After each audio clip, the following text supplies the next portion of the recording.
আসসালামু আলাইকুম। আজকে আমি রান্না করব গরুর মাংসের কালো ভুনা। কালো ভুনা রান্না করার জন্য এখানে আমি নিয়ে নিয়েছি গরুর মাংস। দিয়ে দিব স্বাদ মতো লবণ, দিব আদা বাটা, রসুন বাটা, জিরা বাটা, পেঁয়াজ বাটা দিব জয়ফল জয়ত্রী একসঙ্গে বেটে রেখেছিলাম।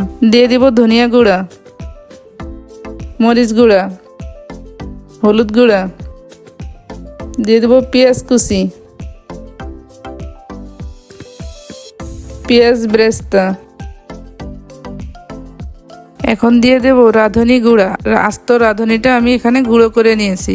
দিয়ে দেব সরিষার তেল। এখন হাত দিয়ে ভালো করে মেখে নেব।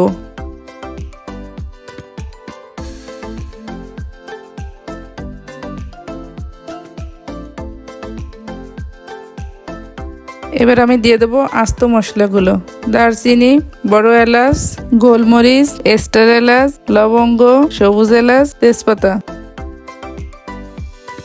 এবার আমি রান্নায় চলে যাব।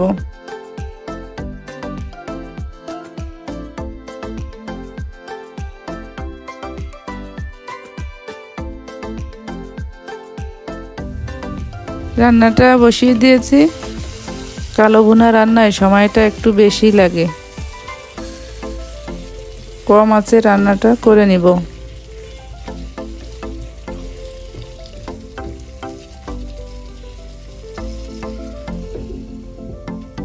ঢাকনা তুলে নেড়ে দিব।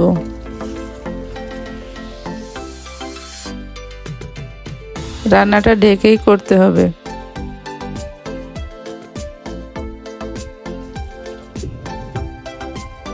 মাংস থেকে অনেকটা পানি বেরিয়েছে। পানিটা শুকানো পর্যন্ত রান্না করে নিব।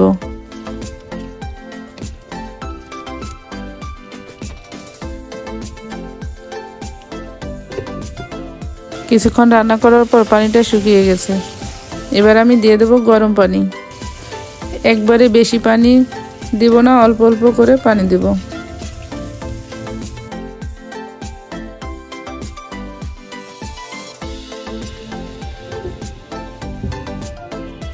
ঢাকনা তুলে বারবার নেড়ে দিতে হবে, নিচ থেকে যেন লেগে না যায়।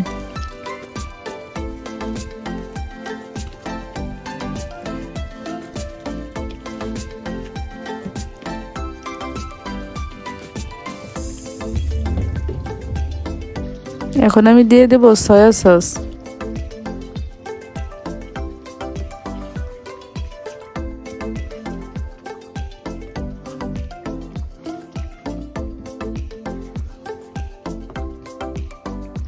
আর দিয়ে দিব রাঁধুনি গুঁড়া।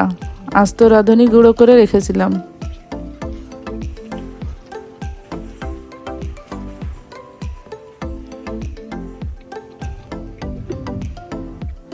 মাংসটা পুরোপুরি সেদ্ধ হয়নি, আর একটু পানি দিয়ে দিব।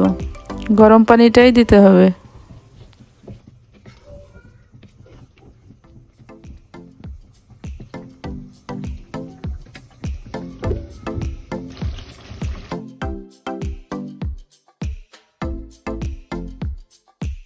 মাংসটা সিদ্ধ হয়ে গেছে, এখন আমি বাগার দিয়ে দেব। বাগারের জন্য এখানে আমি দিয়েছি শুকনো মরিচ, রসুন কুচি, পেঁয়াজ কুচি।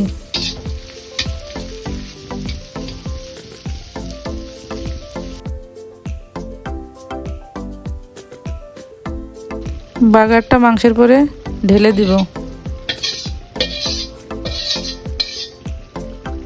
কিছুক্ষণ ঢেকে রাখবো।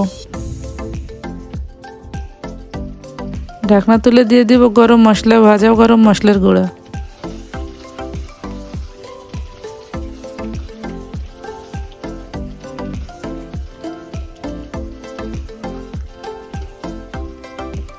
নেড়ে চেড়ে মাংসটা ভাজা ভাজা করে নিব।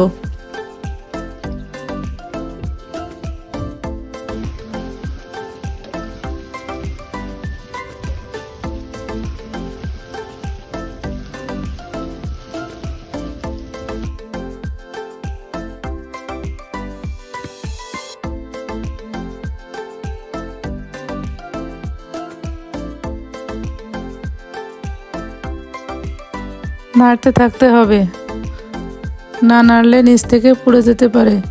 রান্নাটা প্রায় হয়ে এসেছে। এবার পরিবেশন করার পালা। একদম রেডি হয়ে গেছে গরুর মাংসের কালো ভুনা। আজকে এখানেই শেষ করছি। আল্লাহ হাফেজ।